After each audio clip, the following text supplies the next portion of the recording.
There.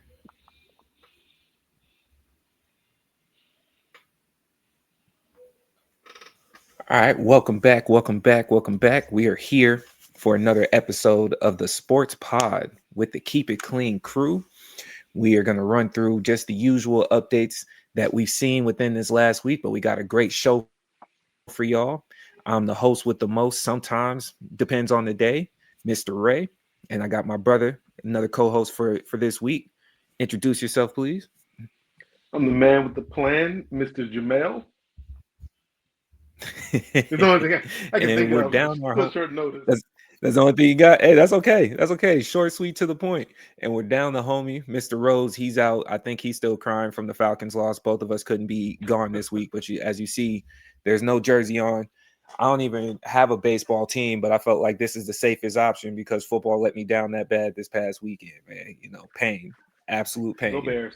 Like I'm gonna start this show a little bit differently. What in sports this past week pissed you off? What pissed me off in sports this week? Honestly, it just happened. Russ being benched. I don't know why it gets under my skin so much. I see Aaron Rodgers still not slinging the ball in Pittsburgh, but he's playing. So, and yeah, Russ did make some bonehead mistakes, but I don't like him being benched. And I definitely don't like that rookie going up against the Chargers defense. They should have waited till he played the Saints, but it really Hmm. got under my Okay. skin. Okay. I'm gonna go with the Lamar Jackson slander that I've seen because even with their current record, and I get it, they have a losing record. It's the Ravens. No one should ever be concerned about what they're going to do during the regular season. But any opportunity someone gets to shoot at Lamar, it seems like they take advantage of it because the losses have not been his fault. And in addition, the pickup on the Ravens offense of running three iffy plays. If Derrick Henry isn't successful getting yards, then they will do three of those types of plays, and then on somewhere on the third and forever or a fourth down that's critical, they just go, "Oh, Lamar, make magic happen," and then they reset with those same three plays, man. So I'm I'm on the Lamar Jackson team forever, man. So, these shots at him sets us up for another year of what's looking like to either prop up Josh Allen more or another way to get Mahomes back into the comfortability of being that quarterback that the league speaks on. So that's where we're at. But we're gonna go straight into college. College football didn't have any amazing games this past week. Not that I remember, but we did No, have some losses and some wins, man. So what piqued your interest? that Indiana Illinois game.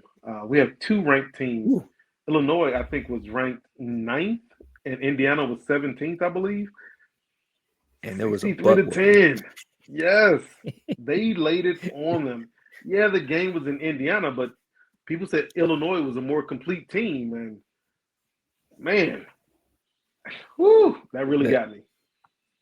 man, that 63 to 10 dropped them 14 spots.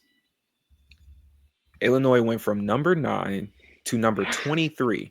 And the tough part about it is like I can't defend it because we've seen other teams lose. I don't think we've seen somebody lose like that. And they're both ranked. But I guess they don't respect the schedule. Is that what it is? Like they they I don't don't respect know. 14 spots. 14, man. And they got a game to try to get themselves back right. Right now they're gonna face USC, who's ranked number 21. Hmm. They got a game there that I don't know if it necessarily means anything, but they're here. I I saw Notre Dame get out by the skin of their teeth again. Again. And yes, it's 26 points. I'm not sleeping on that. What I am saying is you let Purdue put 30 on you. And it wasn't like it was a walk away game the entire time. They started scoring close to the end of the game. They went up Hmm. 2 spots, which they needed, and somehow they're the only team with a losing record that's in the top 25. And that's the nonsense I'll be talking about. They haven't. They're 1-2.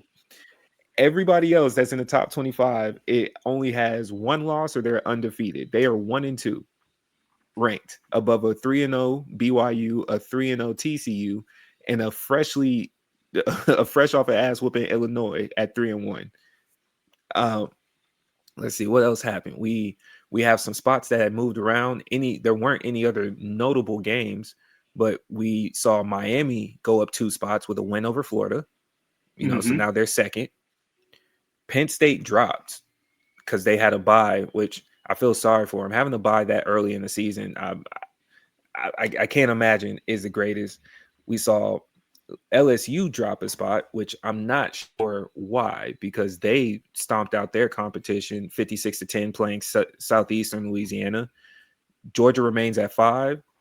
And those last few teams I just said. So we see Penn State at 3 going up against Oregon at 6 this weekend. You got a prediction? I think stand by that Oregon slander. Stand by it. Stand by that Oregon slander. You know what? I'm not trying to slander Oregon for anyone who likes Oregon. Quack, quack.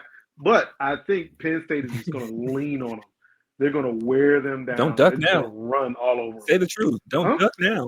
Don't duck now. Say the truth. I'm being honest. I think Penn State, they're going to run all over Oregon. All over.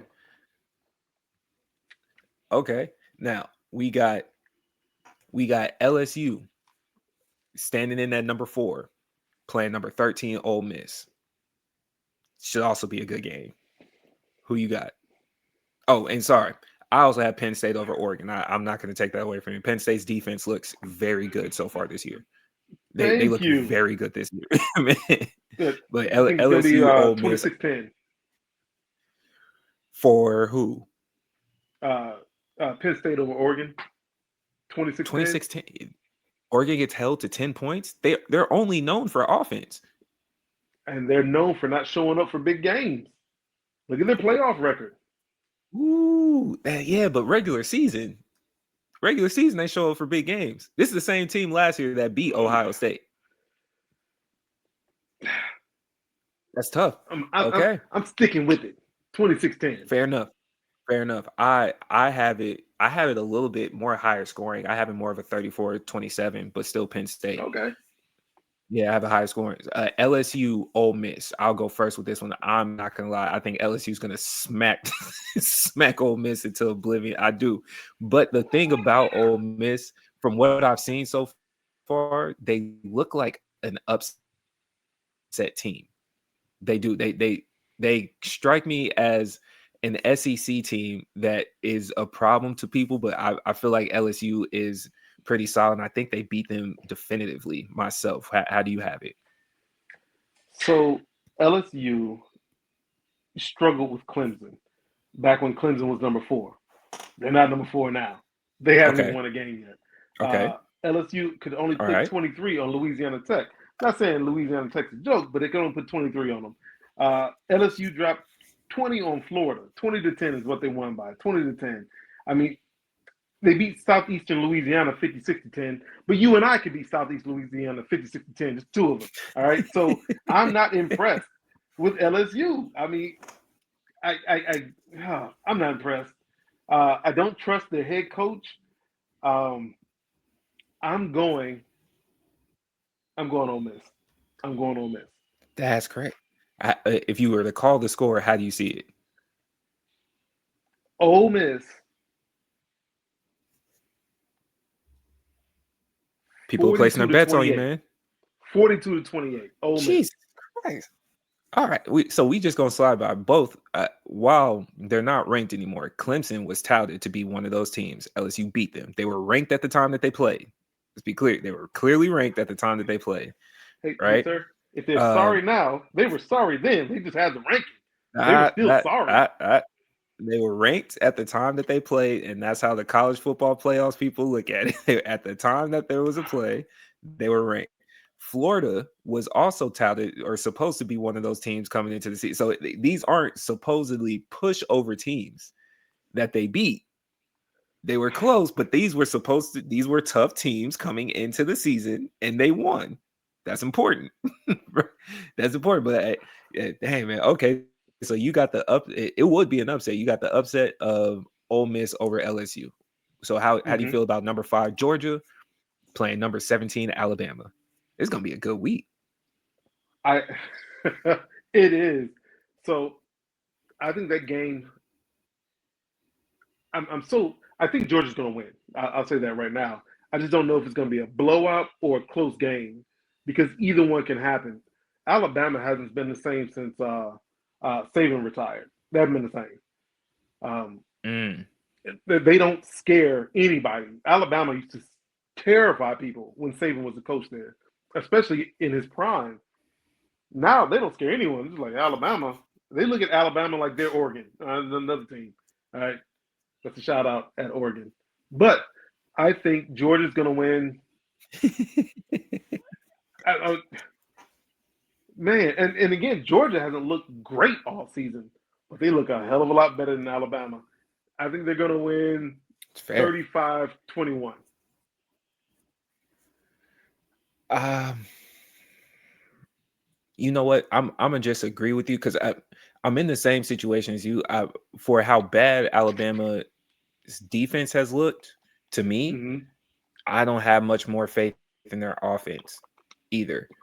Uh, Giving them 21 seems like a generosity thing just because more so the rivalry between Alabama and Georgia and what has gone on historically, especially within these last 10 years, with them being the powerhouses that they are. Mm-hmm. And that's the best I can say about them right now.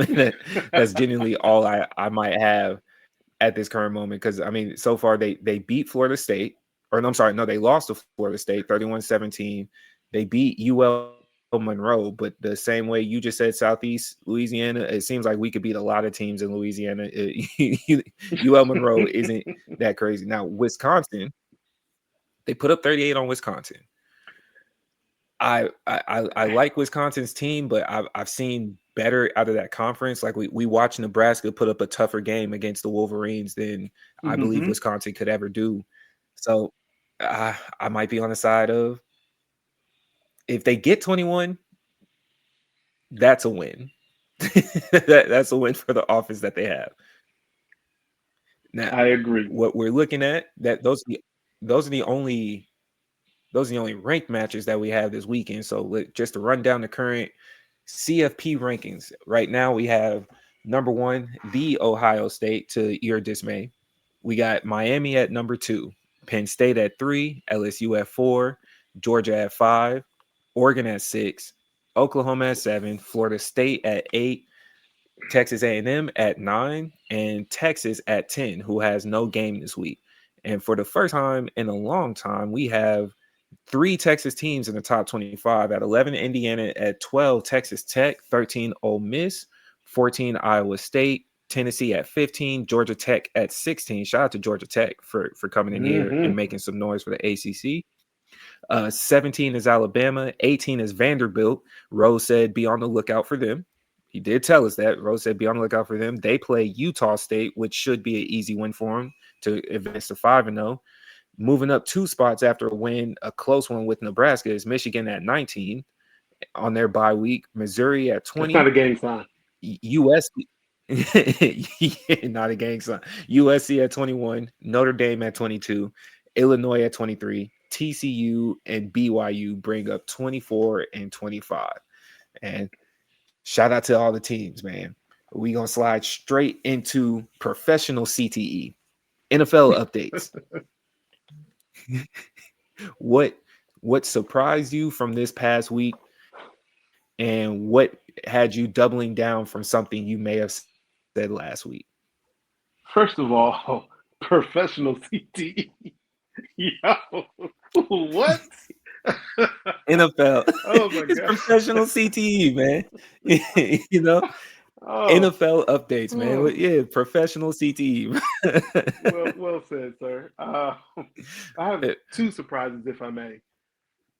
How badly Detroit throttled Baltimore threw me off, and then Cleveland coming back on Green Bay and winning it, dude. Oh my goodness, both of them caught me off yeah, guard. Yes, I will double down on the Cleveland and Green Bay game.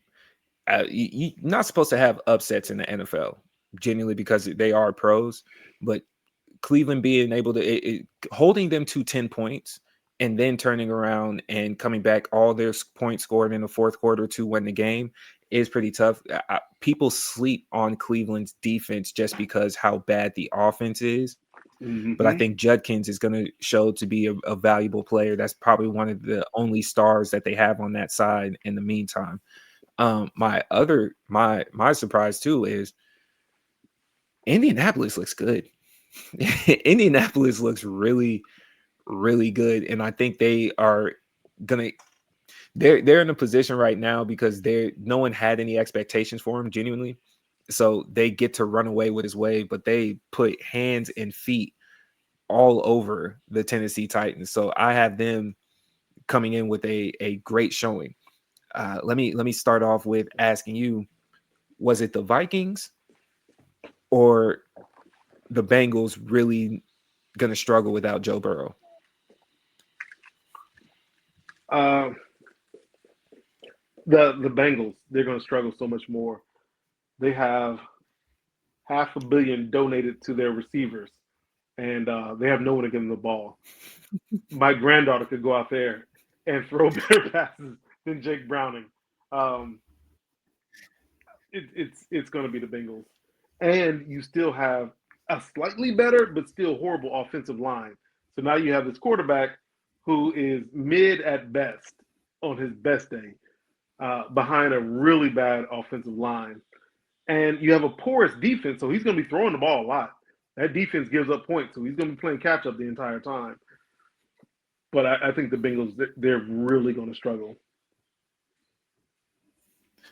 How did you feel about Wentz's play, Carson Wentz, stepping in for JJ McCarthy? He played competently. A few years ago, I would have said, man, Carson Wentz, that dude might make a Pro Bowl. And now I'm just like, don't fuck it up. All right. just just don't throw interceptions. But he played competently. That's a compliment. Yeah, the Vikings defense lost their minds. Specifically, Isaiah Rodgers having both a pick six and a fumble recovery return for a touchdown. So it realistically, while the Bengals struggled, and I know the Vikings put up 48, you take away 14 of those points, it makes it more reasonable for what the offense kind of looks like. I do think with Carson Wentz, though, as someone that has the capability to throw the ball, that their offense kind of picks up a little bit. I see Justin Jefferson being able to get back to his usual numbers. We might see some usage with Hawkinson, and then the door opening for Jordan Mason should be good as long as Aaron Jones is still going through it. I'm not the biggest on Aaron Jones himself. He's always injury prone. He's efficient when he's there, but the best ability is availability. So Mm-hmm. the Vikings should be okay. We had the next game. Aaron Rodgers, despite your lack of trust in them, they beat a good Patriots defense. Put up two TDs against them in the 21-14 victory, and the Steelers forced 5 turnovers. 5 of them things. You have nothing positive to say Look, about that game, do you? first of all, fuck Aaron Rodgers. Second of all, the Patriots defense was good last year. I think we're still looking at last year like they're still a good defense. The Patriots have not played well offensively or defensively this year. And I feel really bad for Drake May because I think no, not probably. He's the best player on that team, and he could be a Pro Bowl quarterback. This is me saying this today. Drake May will be a Pro Bowl quarterback, but he's surrounded by trash still. Stephon Diggs is not playing. He hasn't played like Stephon Diggs since he was in Buffalo. It's been a steady decline, and we saw it in Houston, and now we're seeing more of it in New England. The offensive line is really bad. They have a great coaching staff for sure, but they need to bring in some real players, surround him by some real players. Hunter Henry is probably going to be one of the top receivers on his team at the end of the year, and that's his tight end, and he's off to a slow start. So they need to bring him some weapons in. That Ricky running back I looks think pretty good, but Raymond Stevenson's the man he, because Ricky can't block. well, Stevenson is hurt, so he's kind of a little hobbled as we speak. Stephon Diggs is still coming off of an ACL tear, so I know he had plenty of time to heal. I just don't know what we should expect from him, especially in the early side of the season. Man, he got one on the way with allegations out there on him, so he might be going through some mental stress. And Henderson, like you said, he can't block, but he has a large amount of upside potential. It's Mm-hmm. just going to be a struggle to get him locked into the offense if the offensive line themselves are struggling. So I can't expect him to block better than the lineman. And if Drake May's not getting time for as talented as he's showing us he is for being able to scramble, move around, and get outside the pocket, it's gonna be an uphill battle because you could get outside the pocket and then you have mediocre receivers that aren't really getting open, so you still kind of lost in the sauce. I I don't know if they have anything coming up that really is of concern for me though. That says the Patriots are going to stand out and be a better team. Now we can go on Jets versus the Buccaneers, which was a close game, and it wasn't one that just came out. I want to say they won by a field goal if I remember correctly, right? Like the field goal to win the game. I believe so. I'm checking right now, but I believe Are you're correct. we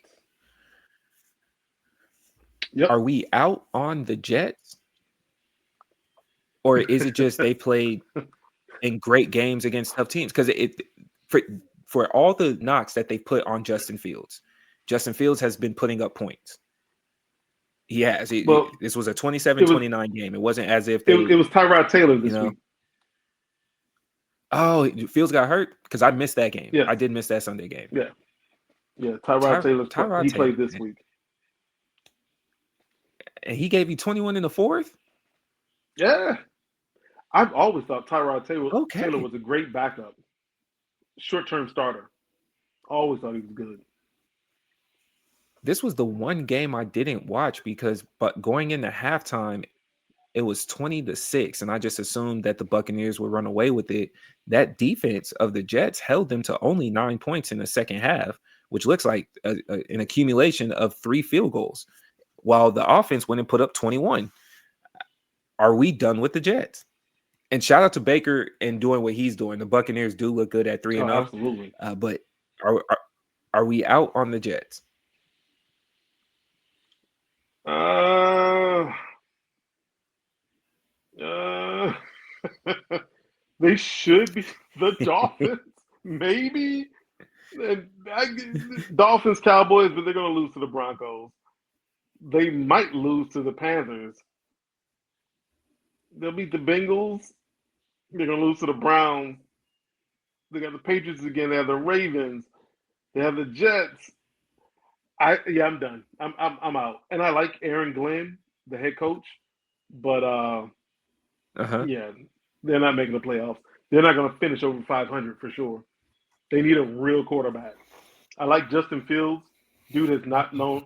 He hasn't learned how to throw the ball accurately in 5 years.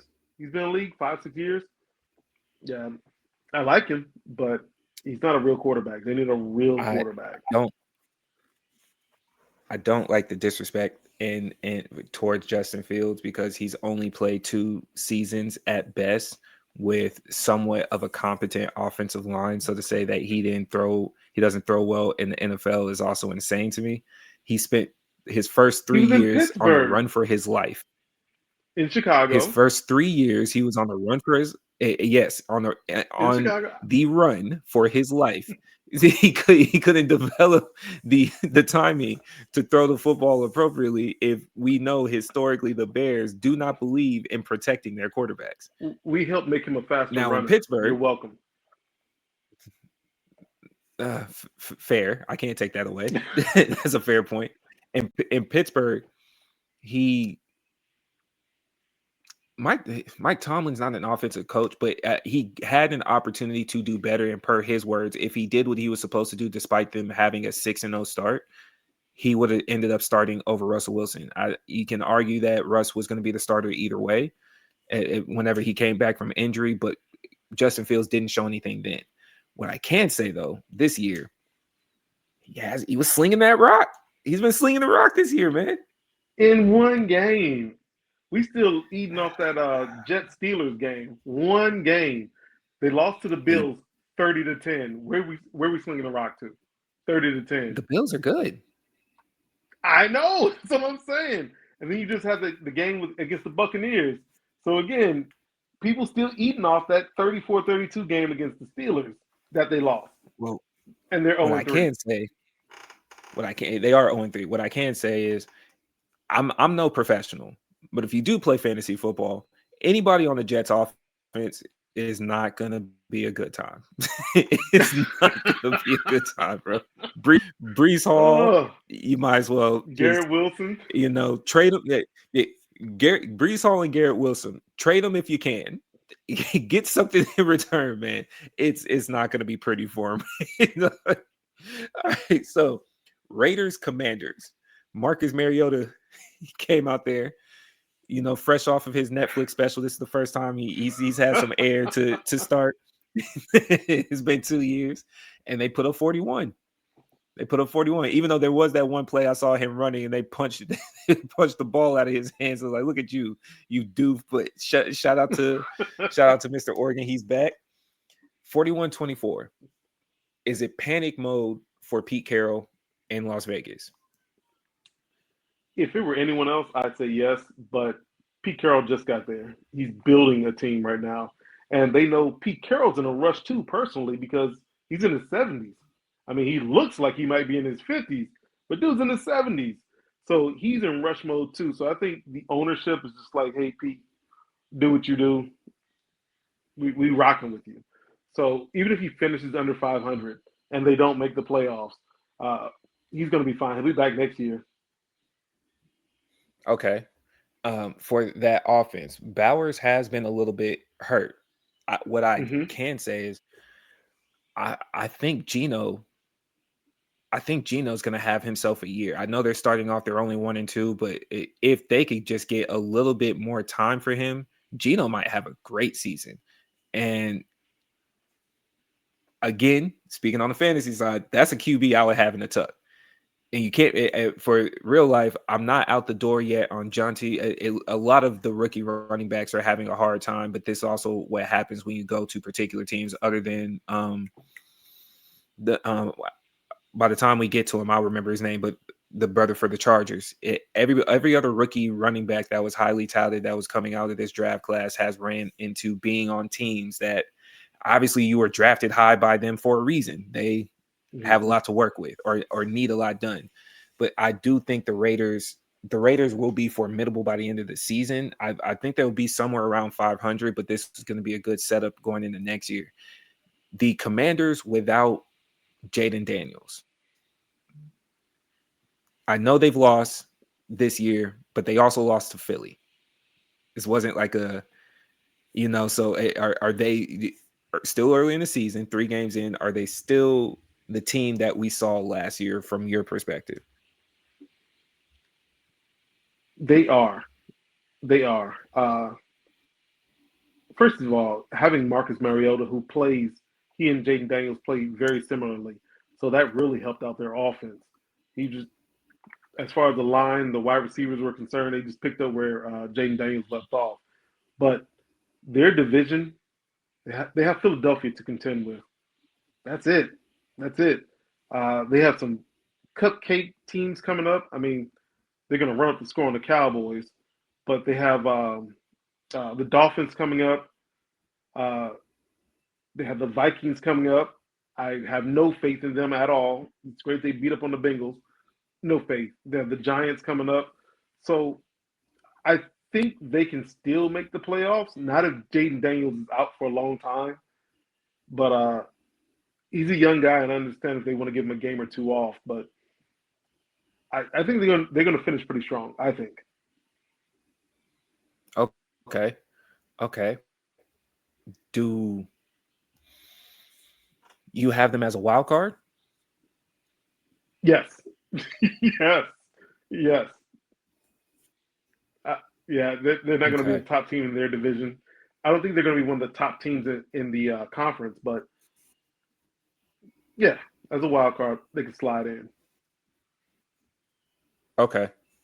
Which says a lot because the NFC does look tough this year. Mm-hmm. Going into trash games of the year, bro. I'm gonna just get this ran off really quick. Atlanta. This is a loyal fan speaking to you. I want to start off with Michael Penix, right? I'm not a professional by any means, and you made it to that level. There were times though where you made me believe in myself enough that I thought I could call a couple people that maybe they could walk on for the organization, and I expect better from you, and I hope for better from you.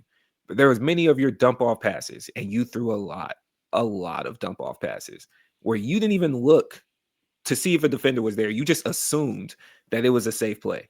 Now I don't know if this is an indictment on how you guys practice. You know, maybe the cornerbacks take it easy. I know Terrell wasn't there this week because he's injured on the defensive side, so you weren't used to that pressure that you would usually see. But to get goose egged, a big zero, nil, nothing to the Panthers. Ooh, man, I know you receive threats, and you shouldn't. But I do know you receive threats from somebody out there, man. Like the Carolina Panthers beat the Atlanta Falcons 30-0, man. And a person that I forgot about that's on the bubble that's been flying under the radar is Bryce Young. You don't know where he's going to be at, but Bryce Young comfortably led that team pretty decently with the offense. He gave you at least a he didn't. He got you 23 of those 30 points because there was a pick six. Any takeaways from two bum teams that you might have, man? Well, Bryce Young usually flies under the radar because he's short. All right, so he's still not going to be a great quarterback. This is just one of those weird wins that came out of nowhere. Uh, it was every week you get that weird game. You're like, man, how did that happen? That's what that game was. Man, how did that happen? I don't think anyone guessed that they could win like that against the Falcons. So, I mean, this was also one of those games. Unless you were a Falcons or a Panthers fans, nobody else was watching this. So, if you have the full NFL package, you know what game I'm sure you weren't selecting to throw on the TV? It was the Falcons and the Panthers, man. It and it was one of those games where most people probably thought it'd be 13-10, mm-hmm. 7-6, because we've had that happen before, 9-7, but 30-0 is insane. And it's sad too because the Falcons defense is pretty good. The Falcons defense is one of those where I would put them in contention with a lot of other teams, especially when they're healthy. But you can't do anything if you keep being forced out on the field. There were so many 3-and-outs. There were so many giveaways that the offense quite literally was not moving the ball. I I don't even remember Penix looking downfield. And when I say downfield, I'm talking about maybe 12 yards or more for that entire game. It was dump off season, man. We call waste management. That's how it felt. Dump after dump after dump after dump. It was a trash game. So we can move on to another set of trash teams. Jaguars and the Texans in a division game. Jags pulled away 17-10. Are we going to have a conversation about CJ? I I think it's a hangover of the sophomore slump. Uh, I see pundits on TV saying that it's the offensive line. It could be a little bit of both. Um, man, he he doesn't have the receiver talent that he did have when he had Stephon Diggs and Tank Dell and I forgot the other brother, but he doesn't have them anymore. Now it's just force it to Nico Collins, uh, and then a dump off to Dwight Schultz every now and then. Yep. I, I hate this for him because that rookie season was definitely something to build on. also why I was worried so much about Jaden Daniels this season. But I really hope he figures it out. I like his head coach, D'Amico Ryans.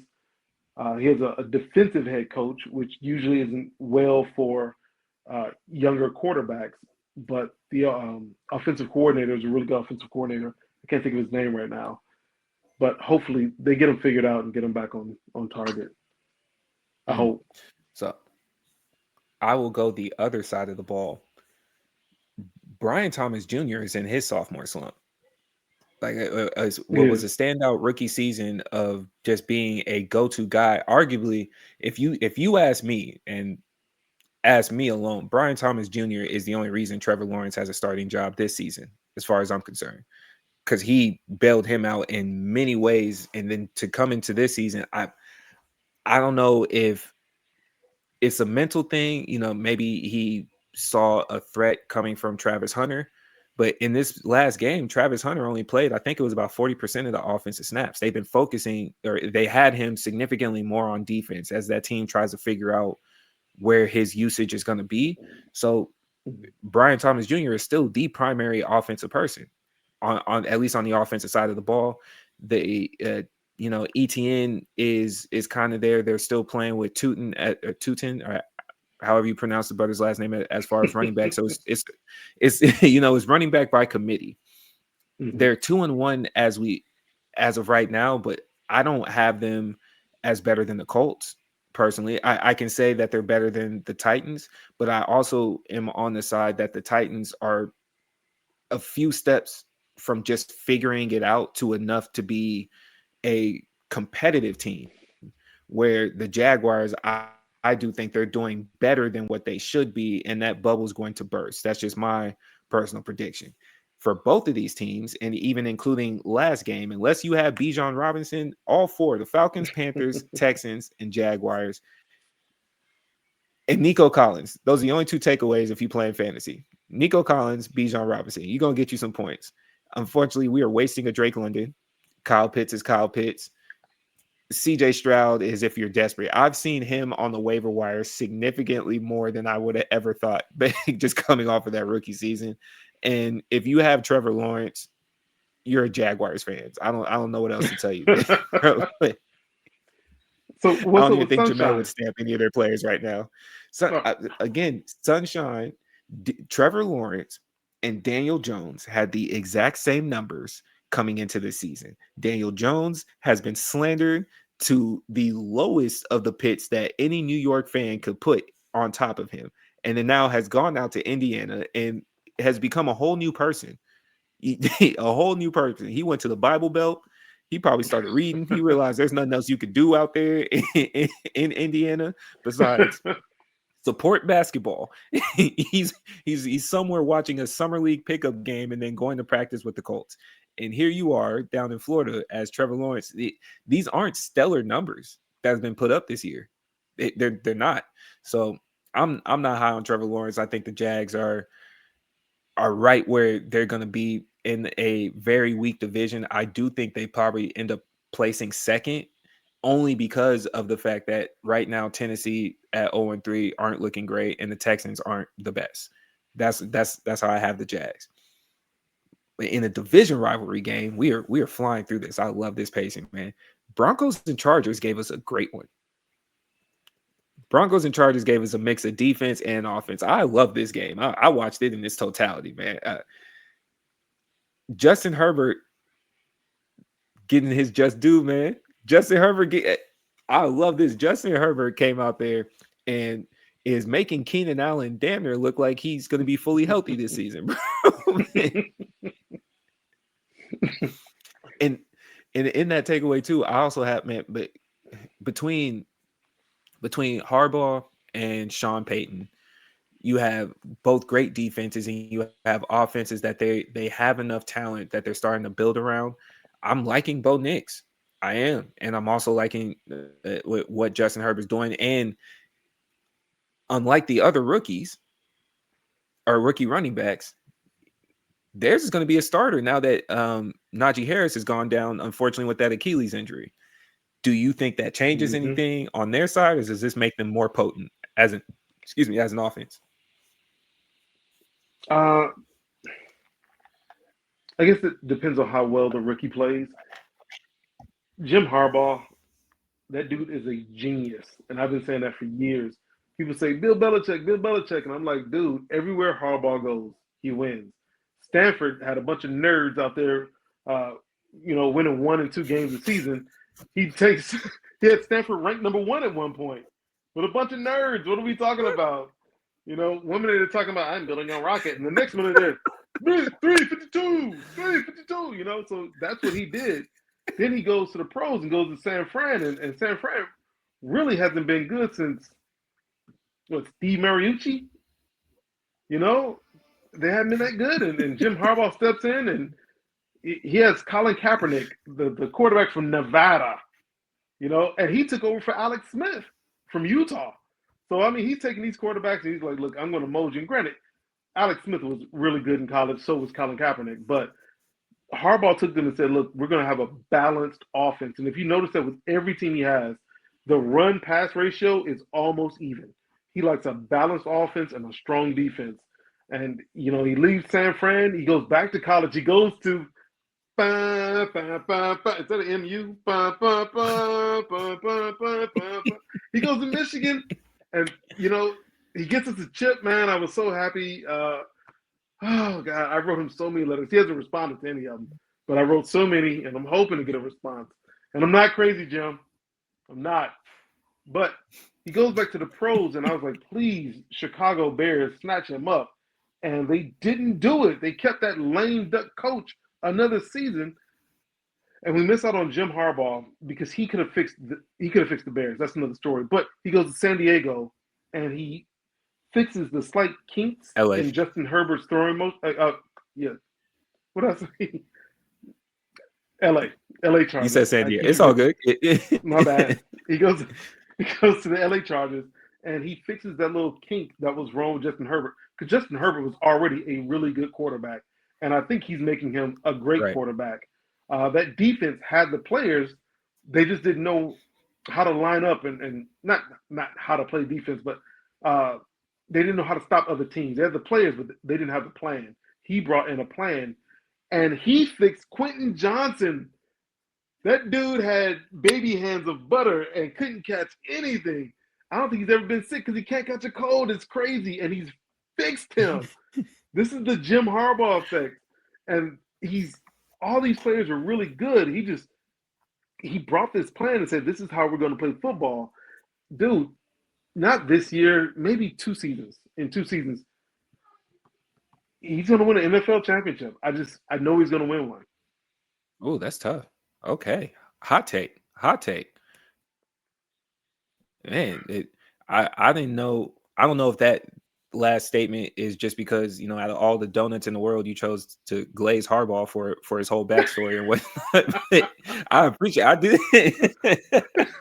No, I'm just pointing out everywhere he goes, he wins. They are a formidable team, and they made a statement. They're 2-0 in the division, and they beat 2 solid teams to be 2-0 in the division with the Chiefs and the Broncos, right? And even with the Broncos, because I do think the Broncos are going to be a dogfight for anybody that plays them this year. And they might mess around and shake up some things in that same division as well, because I don't think the Chiefs get them out of there easily either, which could bode very well for the Chargers. There's a strong chance the Chargers might win that division. And that may not be a team I would want to see in the playoffs, but as it's shaping up, I might give an early prediction. Here's my hot take.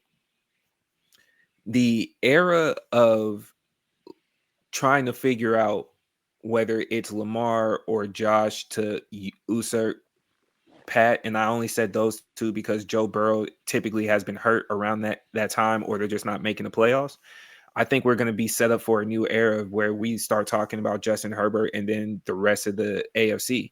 And it's not to discount the Chiefs at all. I think the Chiefs will still be a formidable team, but even with the current team that they have by the time Rashee Rice comes back, unless they make a move at receiver, I don't think the offense is going to be the same or as potent, because Kelsey's older, obviously, and your running back situation, I'm not sure what's going on, but Pacheco has not been the same Pacheco that we knew before the injury. The Chargers are going to be a threat. The Chargers are going to be a real threat. So I love that. Saints, Seahawks. Only team worse than the Falcons is the New Orleans Saints. And I'm glad that they are suffering much more than us.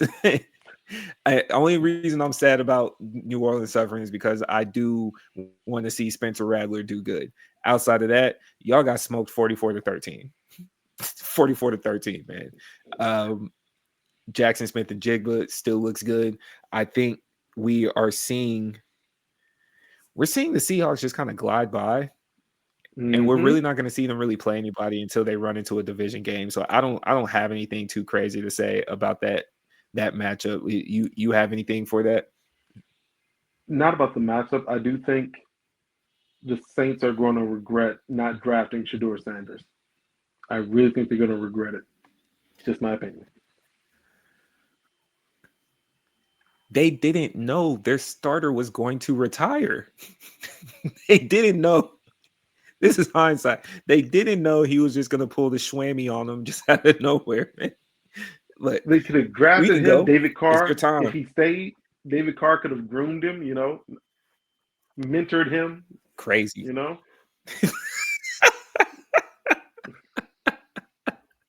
We're talking sports, man. Yeah, I want to say groomed. I didn't mean that term. Definitely mentored. Definitely. We're talking sports, man. Clean minds only. All right. You fresh off of pushing up Michigan. I'm gonna let you have this moment.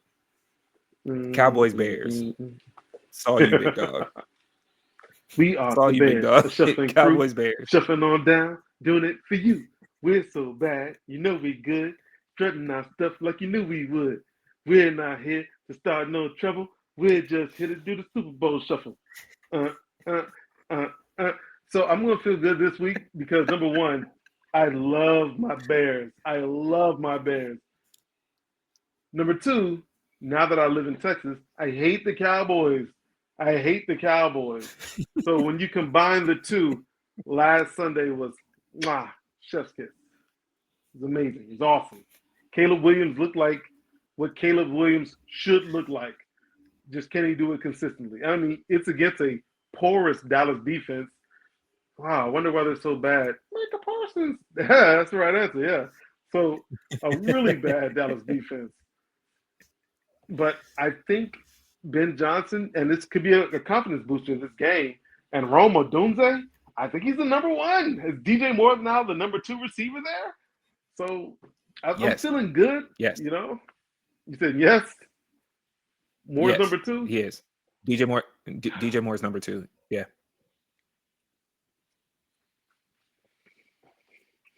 I feel good. When y'all do the Super Bowl shuffle, in light of Caleb Williams, you have to like flash your fingers like this with a manicure at the end of the dance, or how does that work? Whether he wants it like this or like this, it does not matter to me. As long as he wins, just win, baby. I will paint his name. Just win. Do you? A win's a win. I don't want to take that away. Does this win against a team that you don't respect make you feel any better? I didn't even realize they both went scoreless in the fourth quarter.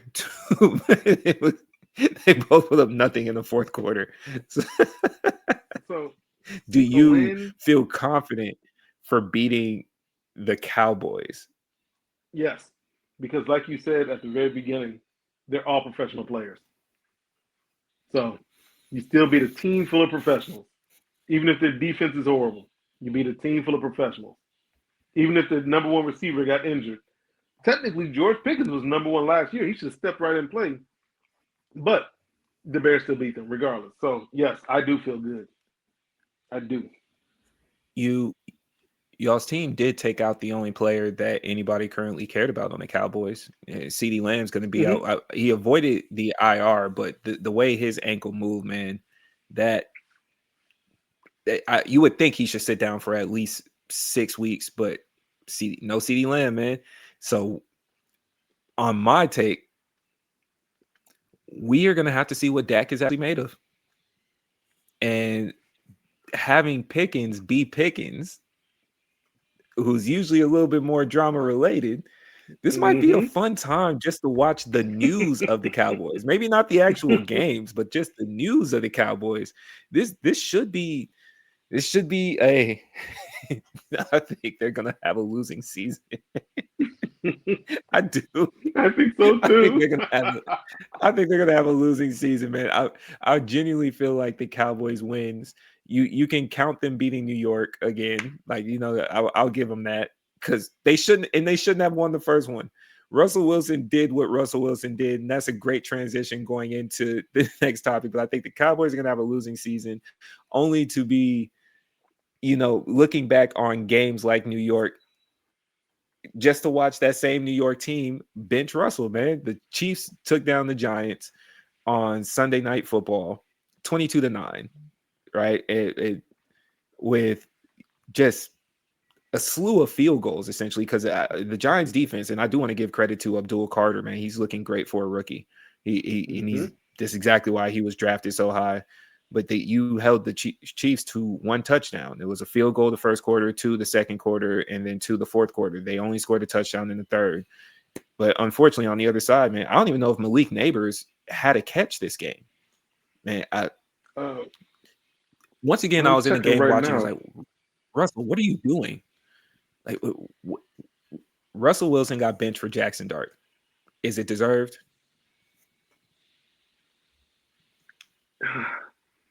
I want to say it is, but oh man,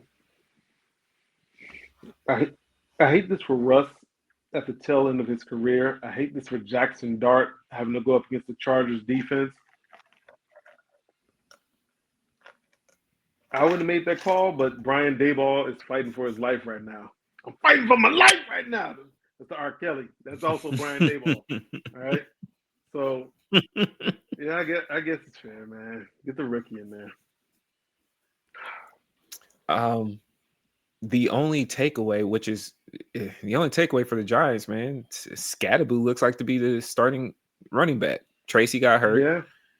and he was out there trying to show he got some dog in him.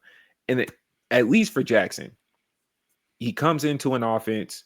I think the running back still might be a weak spot. I don't know if Scattaboo's a first down back myself, but you do have Wandale Robinson and you do have Malik Neighbors. So you're not going in there with just a pocket full of lint. You have a little Mm-hmm. something, you know. Um, so we have what I thought were the two games of the weekend left. I don't have much to say about the Cardinals or 49ers personally. It was 16-15 division rivalry game. But we have the game of the week, LA Rams and the Philadelphia Eagles.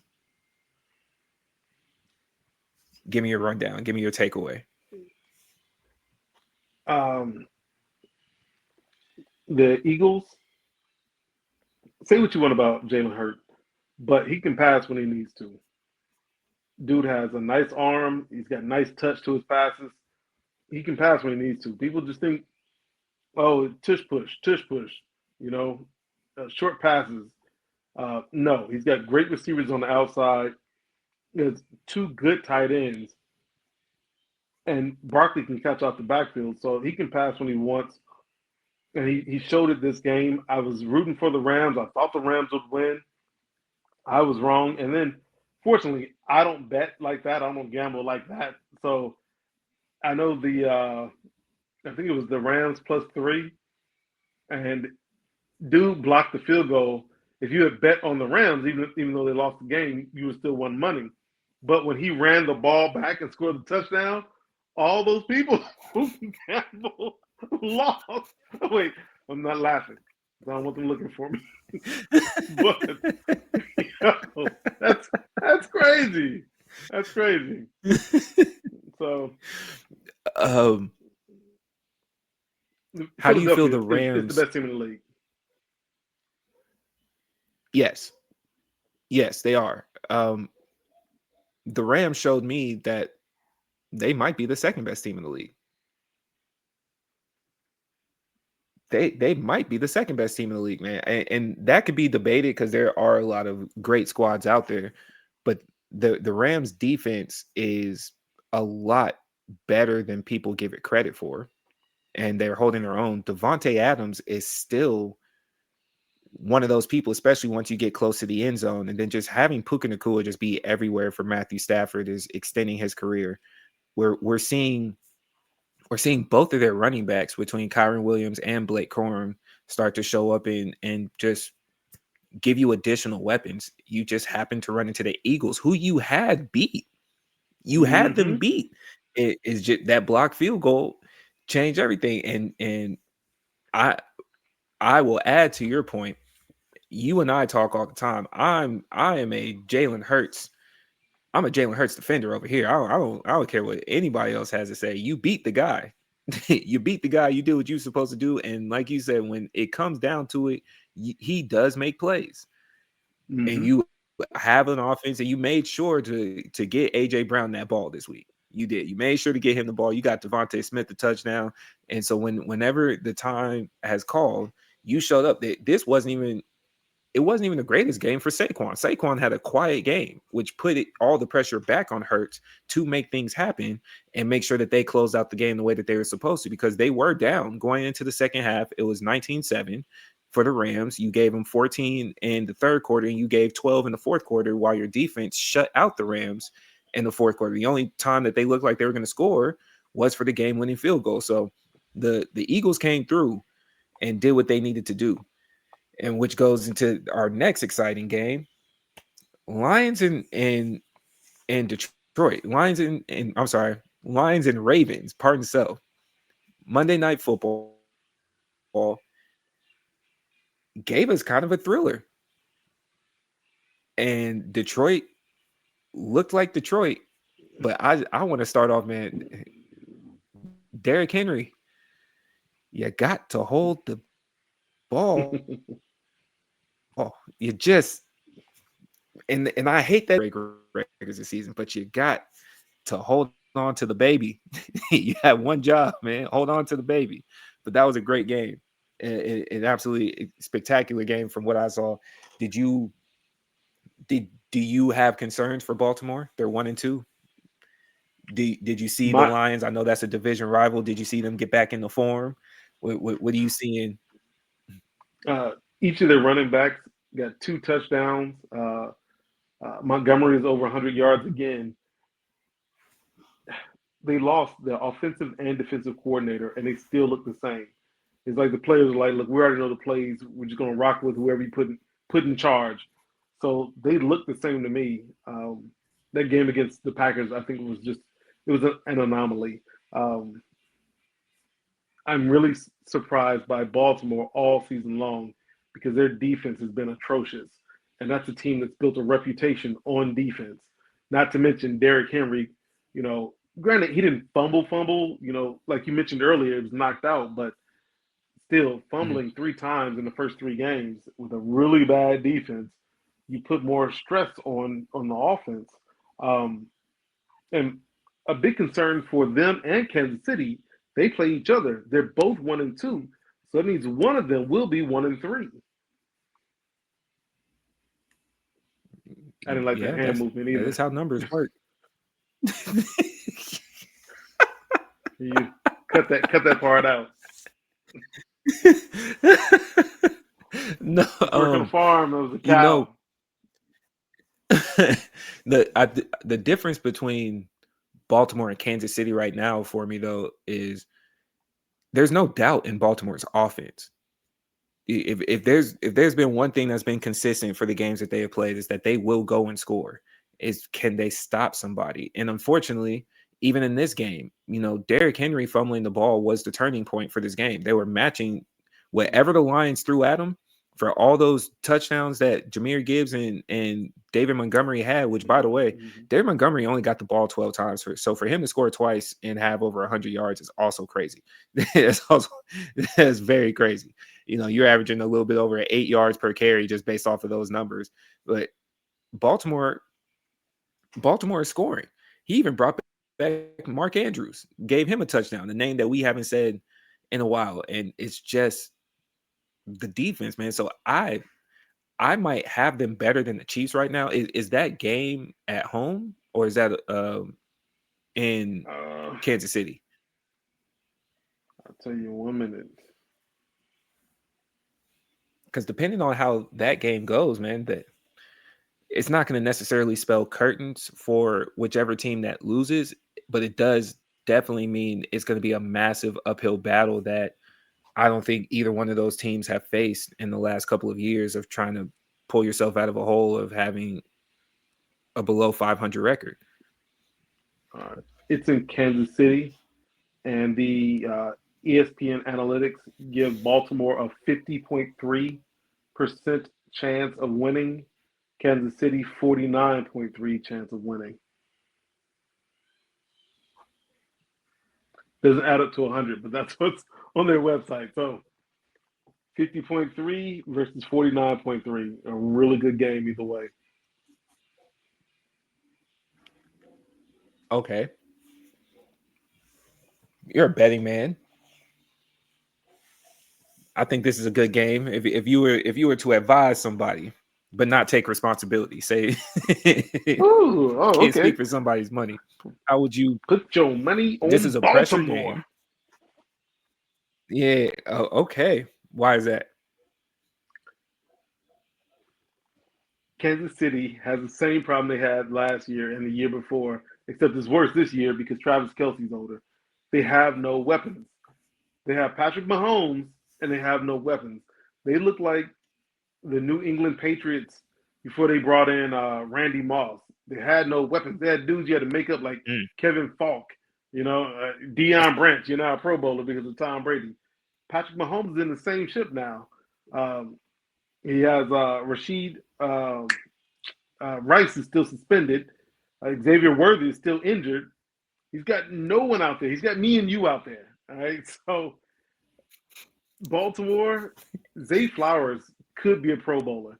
Lamar Jackson, and like you said earlier, that Lamar Jackson slander, I've heard, has he lost a step? No, he hasn't lost a step. Good grief. He can't have a bad game. My man's been a MVP 2 times, 3 times already. So man can have a bad game, but he has good weapons. If Mark Andrews can hold the ball when Isaiah likely gets back, Derrick Henry in the backfield, even with their defense being suspect, I think they're just gonna. I think they're gonna beat Kansas City 31-14. Ooh, ooh! I love it. I love that, man. And I don't disagree. I don't disagree. I think it's going to be an uphill battle for the Chiefs this year unless they make some type of trade happen. They are trying to make any receiver a receiver at this current time, Mm-hmm. man. Who was it? Was it not Tucker? That's Vegas. Who was it? Thornton. I think it was Thornton. He was getting more catches than Hollywood Brown this past game because Pat Mahomes is just trying to find anybody that's available. Waiver wire pickup. You got to hear first. Waiver wire pickup. But man, yeah, love the NFL. There's going to be some good games. We might start doing predictions for a lot of these games. Just do the quick recap. We'll get there. So, what's more important to me? We a week out. Baseball playoffs, MLB. We have the standings. It looks like as of right now, we have. Let me make sure we got it there. In the playoffs, locked right now, is October. I know if you're like me, you only tap into baseball when it's October. If you're like Jamel, who's going to give you a better breakdown of what the season may have looked like and what you should expect, you actually a real fan and you sit here and participate in all the games, even though I question them sometimes. So who's in? The Milwaukee Brewers, the Philadelphia Phillies, Chicago Cubs, Los Angeles Dodgers, Toronto Blue Jays, San Diego Padres, New York Yankees, and Seattle Mariners. And then who's left that has a potential to clinch a playoff spot on the National League side? The Brewers could clinch the number one seed with a Philadelphia loss. The Phillies can clinch a first round bye and home field advantage in the NLDS with a win over Miami or a Dodgers loss. The Blue Jays can clinch a first round bye and home field advantage in the ALDS with a win over Boston or a Cleveland loss. And then the Mariners can clinch an AL West win over with a win over Colorado or an Astros loss. Again, I have an Astros shirt on. I don't have loyalty to a baseball team. They just make really dope shirts and jerseys. And shout out to Nike for continuing to do that. Red Sox can clinch a postseason berth as early as Thursday. The Guardians, which is Cleveland for y'all that haven't updated them from the Indians, or Tigers, which is Detroit, can clinch a postseason berth as early as Thursday. The Dodgers can clinch the NL West as early as Thursday, and the Blue Jays can clinch the AL East as early as Thursday. Right now, wild card round is looking like the Tigers at the Guardians, but you know what? Not even going to go that far into it because we still have some things at play that could change a lot of this. But MLB expert Mr. Jamel Collins, you even put money on baseball sometimes, man. What are you expecting for these playoffs? Do you see any teams that didn't make it that should have? And are we expecting any surprises this year? Or are we just going to go back with the defending champions and the Dodgers are going to clear it? Well, in the National League, I think the only team that may have been a surprise that's been eliminated already is Atlanta, but they've dealt with injuries all season long. Atlanta had a really good team. They're already eliminated. So to me, that's a little surprising. Cincinnati's on a hell of a run. Uh, they fought their way back. They were under 500, and now they're pushing. They're at the door to get in the playoffs. But the Brewers caught me off guard. I'm a huge Cubs fan. All right, so fuck St. Louis, but also fuck the Brewers. For them to pass the Cubs, catch the Cubs, then pass the Cubs, it's and then they maintained that same pace. That when they, for whatever reason, they dipped down, the Cubs dipped down, and the Cubs are 7 games out, so the Brewers have already won the Central. But the Dodgers, 88 wins. The Brewers have 96. Can you name 5 players off the Brewers? Because I think we can all name 5 players off the Dodgers. The Dodgers have spent money and they brought in names. Um, they should have been better. They really weren't bit too bad by the injury bug. I think Mookie Betts missed some time. But other than that, they should have been a lot better. So them not being the number one team in the National League really surprised me. As far as the American League, we can always pencil the Yankees in. With as much money as they spend, they should be in first place at all times. But in the Central, it's Detroit getting caught by Cleveland. We were talking about this earlier, how Cleveland in the last 10 games, they've won 1 out of 9, and they lost 7 in a row. Cleveland has won 9 out of 10. So them catching them and passing them the way they did, catching up with them. But in the West, Seattle did the same thing with Houston. In their last 10, they're 9-1. Seattle is. Houston, their last 10, they're 5-5 with a 4-game losing streak. So bravo to Houston, man. I mean, they found bats, and I can't think of the catcher's name, but dude, as a catcher and a switch hitter, he can reach. He has the possibility of reaching 60 home runs, which would be a hell of an achievement. He's already become the number one home run hitting catcher in MLB history for a season. He passed King Griffey Jr.'s record for the Seattle Mariners. He passed Mickey Mantle for the most home runs hit by a switch hitter. So that dude's having a great season. And kudos to Seattle, man. Big time. Kudos. Okay. Who do you have in the early predictions making the finals? World Series, based on what you've seen so far, who are the 2 teams are you predicting to be there? In the American League, no one has really stood out to me. So I'm just going to go with Old Faithful instead of the Yankees. So no one's really stood out. When in doubt, Yankee it out. Don't yank it out, but you Yankee it, the team. Now, in the National League, even though the Dodgers spent that much money, Philadelphia has spent a ton of money too, and their team has been healthier consistently. And oh my God, I can't think of the brother's name. Schwartz, I think that's his name. He used to be with the Cubs. when we won our World Series in 2016. Go Cubs! But he's hit over 50 home runs. So, dude, I think it's going to be Philadelphia and New York, and I think Philadelphia is going to get one. Okay.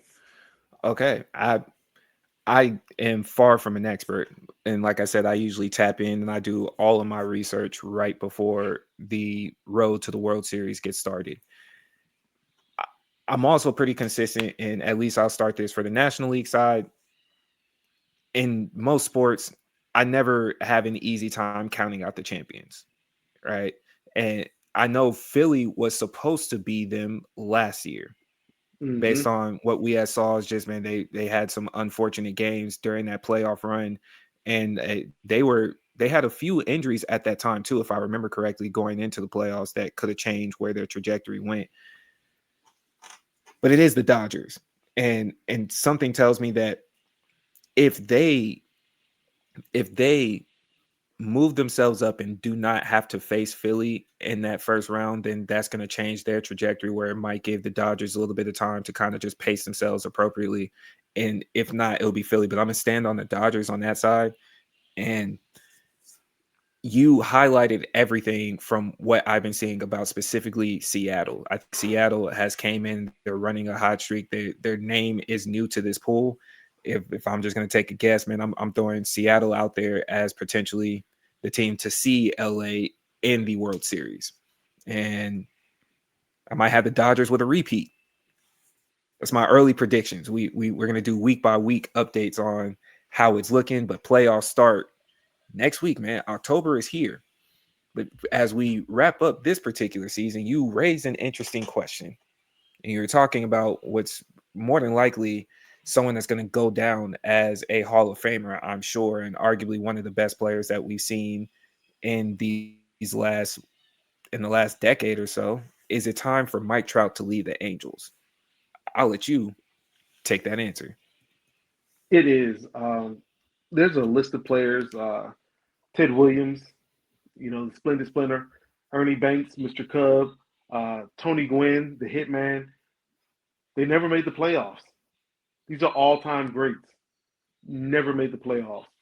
Mike Trout, Mm-hmm. due to his injuries, won't be mentioned in the same breath they are.